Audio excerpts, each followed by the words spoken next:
De volta com o nosso Super Vitrine Revista. Daqui a pouquinho tem Aqui Entre Nós com a Amandinha. O que será que ela separou pra nós, hein? Do mundo dos famosos. O que vamos comentar são comentários edificantes, né? Talvez saia ali uma opinião ou outra, uma coisinha aqui, outra ali. Mas enfim, aquele papo, né? Pra vocês também ficarem bem informados de tudo que acontece, viu, gente? Mas antes a gente vai falar de um assunto bem legal, que é Pilates e respiração. Vamos falar aí dos... São muitos os benefícios do Pilates, né? A gente já sabe. Hoje, especificamente, a gente vai falar sobre a respiração e como ela muda quando a gente pratica essa atividade. Quem conversa comigo sobre o assunto é a super fisioterapeuta Adriana Gomes. Boa tarde, Adri, minha linda. Tudo bem com você? Boa tarde, tudo bem, Patrícia? Lindona, então bora lá. Quando fazemos Pilates, é indispensável esse controle da respiração, é isso? Sim. Primeiro que a respiração ela é um ato involuntário, então a gente não pensa para respirar, a gente também não precisa ficar dando um comando, né, para respiração, ela é involuntária. E durante o exercício, ele é uma das oportunidades para a gente conseguir acionar alguns músculos que vão proteger a nossa coluna ou que vão fortalecer, que vão dar mais sustentação. Então, através da respiração, a gente consegue controlar também a questão muscular. Tá, então quer dizer que, por exemplo, que respirar adequadamente faz diferença na execução desses movimentos? Sim. Inicialmente, a gente vai sempre pensar numa respiração mais natural possível, né? Então, talvez você que esteja em casa, é uma oportunidade também para pensar um pouquinho como está a sua respiração. Muitas vezes, a maioria das pessoas, na verdade, elas têm uma respiração muito mais apical. Então, quando você respira, você usa mais a parte superior do pulmão e esquece a parte inferior. Então, a base do pulmão, você não vai oxigenar da forma mais correta. E isso faz com que você tenha uma respiração um pouco inativa. E durante os exercícios, a gente vai orientar para que você comece a fazer uma respiração um pouco mais controlada, um pouco mais profunda. E a partir desse momento que a pessoa consegue já controlar essa respiração, por exemplo, quando ela não está praticando o Pilates, ela consegue ainda assim efetuar essa respiração, Adri? Como que é? Sim. Tudo é um treino, né? Na verdade. Então, a gente vai treinar o corpo e o processo respiratório para que você consiga fazer isso durante o seu dia a dia, o seu trabalho, até uma outra atividade física mais intensa, como atividade aeróbica. Então, a gente vai treinar o nosso corpo. Além disso, a gente vai treinar o nosso cérebro. Eu sempre falo que o cérebro ele é viciado em 3 coisas. Primeiro, em não sentir dor. Então, ele vai querer poupar o nosso corpo de sentir qualquer tipo de dor. Segundo, ele vai querer guardar um pouquinho de energia. Então, que difícil fazer um exercício, fica aquela procrastinação porque o corpo quer manter a energia e não quer gastar, né? Quanto mais ele gasta, mais ele precisa trabalhar. E o terceiro, a gente tem uma necessidade muito grande de sentir prazer, a sensação de bem-estar. Então, o nosso cérebro, ele é viciado nessas 3 coisas. Quando a gente dá uma brechinha, escuta o cérebro, a gente vai ficar sedentário, a gente vai buscar essa endorfina barata, né? Que eu digo na alimentação ruim, em algum outro tipo de vício. E a gente vai poupar o nosso corpo de sentir dor. Quando a gente treina, quando a gente faz um exercício, a gente vai contra o que o cérebro gostaria, né? E eu sempre digo que é uma endorfina cara.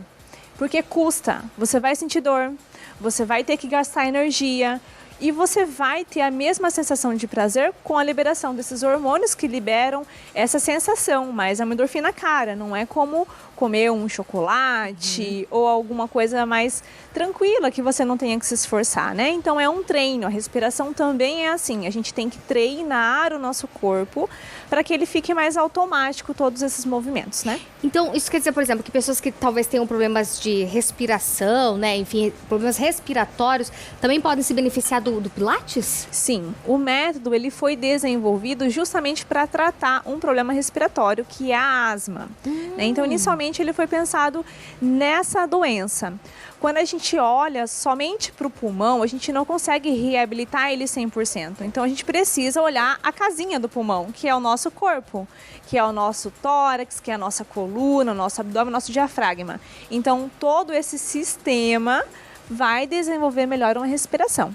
Entendi. E assim, por exemplo, uma postura, né? Muitas vezes a gente fala, tá postura, cuidado com a postura. Pode desenvolver problemas respiratórios? Sim.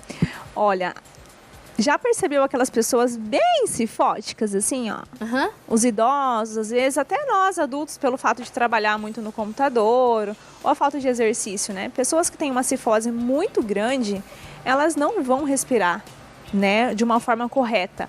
O peito, o tórax está fechado, o peito fechado e o pulmão não vai ter a expansão, né? A nossa caixa torácica é feita de ossos e músculos. Então você precisa ter essa atividade, né, biomecanicamente junto com a respiração. Então a gente precisa ter uma postura mais alta, mais alinhada e a gente vai trabalhando de acordo com cada corpo, né? O mais interessante, por que Pilates ajuda tanto a respiração? Porque a gente poderia olhar qualquer outra atividade física e falar, também melhora a respiração, né? Mas o Pilates em si, ele vai ajudar especificamente por conta disso. Porque a gente vai organizar a postura, então a gente vai trabalhar o corpo em todos os planos de movimento, na flexão, na extensão, na rotação, todos os movimentos que a gente precisa fazer para a gente ter um dia a dia saudável, qualquer outra atividade física, e a gente vai alinhar essa postura. Quando a gente corrige a postura, estimula um pouco mais a respiração, a gente vai ter uma respiração mais eficiente, a gente vai até mesmo reabilitar com o método. Agora, Adri, por exemplo, a respiração também está ligada muito com situações de síndrome do pânico, ansiedade, né? Muitas pessoas relatam essa questão da ansiedade, da respiração ofegante, enfim. Nesse aspecto, o Pilates, ele ajuda nessa saúde emocional também? Sim, Pilates é uma atividade de concentração. Então você precisa esquecer um pouco a ansiedade, talvez algum problema que você tem no momento e se concentrar em si para poder executar os exercícios, né? Então você vai melhorar a sua concentração, você vai diminuir a ansiedade e a respiração, ela também tem esse poder de relaxamento. Então quando você se concentra na respiração, você relaxa um pouco a mente. E para quem está começando, pode parecer uma tarefa difícil, né? Porque tudo que no começo, como você falou, o cérebro ele não quer, ele está acomodado, ele quer continuar ali. Quais são as dicas que a gente pode dar para essas pessoas? Sim, inicialmente a gente precisa só ajustar uma coisinha na respiração, né? A gente precisa respirar, né? Dentro do método Pilates, a gente entende que a respiração correta, ela se dá pelo nariz. Então, você puxa o ar pelo nariz e solta pelo nariz, né? Então, a primeira correção que a gente faz é justamente isso. E ter uma respiração mais natural. À medida que você vai praticando e também conhecendo um pouco mais os exercícios que dá mais segurança, aí a gente vai intensificar, porque existem exercícios específicos respiratórios. E nesses, a gente precisa fazer um padrão respiratório de acordo com o movimento. E aí a gente vai alinhando, né? Mas uma dica para quem está em casa é sempre observar como está a sua respiração. Talvez você respira muito rápido, ofegante, vai subir uma escada, já sente falta de ar. Isso também é um sinal de falta de condicionamento físico, porque a respiração está atrelada ao condicionamento físico. Então, tudo isso pode gerar uma melhora na respiração. Quando a gente fala de idades, por exemplo, nós falamos aí sobre a melhor idade, que muitas vezes acaba ficando, né, mais encurvadinha assim e tal. Nós também temos as crianças que muitas vezes podem sofrer aí com asma, problemas respiratórios. Quer dizer que o Pilates ele pode ajudar em qualquer idade, Adri? Em todas as fases. E quanto antes você começar é o melhor, né? É o ideal. Porque às vezes a gente fica prolongando e a gente entra nesse jogo que o cérebro faz com a gente, né? Em qualquer outra área. E a gente vai deixando. A gente pode resolver isso o mais rápido possível, independente da idade, né? Na fase adulta, hoje, a gente tem um benefício muito, muito grande. Porque, ao contrário da fase dos idosos, né? A nossa geração está um pouco mais tecnológica. Sim. Então, a gente tem ficado mais sentado, o nosso trabalho não exige tanto esforço, a máquina lava roupa, a máquina lava louça, né? Então, a gente não tem esse esforço mais como os nossos avós tinham antigamente. Então, a gente precisa ficar um pouco mais atento em relação a isso e ter o hábito de fazer uma atividade física, e o Pilates é um ótimo aliado. Pilates não é uma atividade lenta, Pilates não é uma atividade devagar, como as pessoas acreditam. Então tem ritmo, tem força, tem flexibilidade. É uma atividade bem completa que você pode adquirir condicionamento físico, melhorar a respiração também. Perfeito, minha linda. Muitíssimo obrigada pela sua presença aqui no Vitrine, tá? E olha, uma excelente semana para você e até uma próxima. Obrigada, até, Patrícia.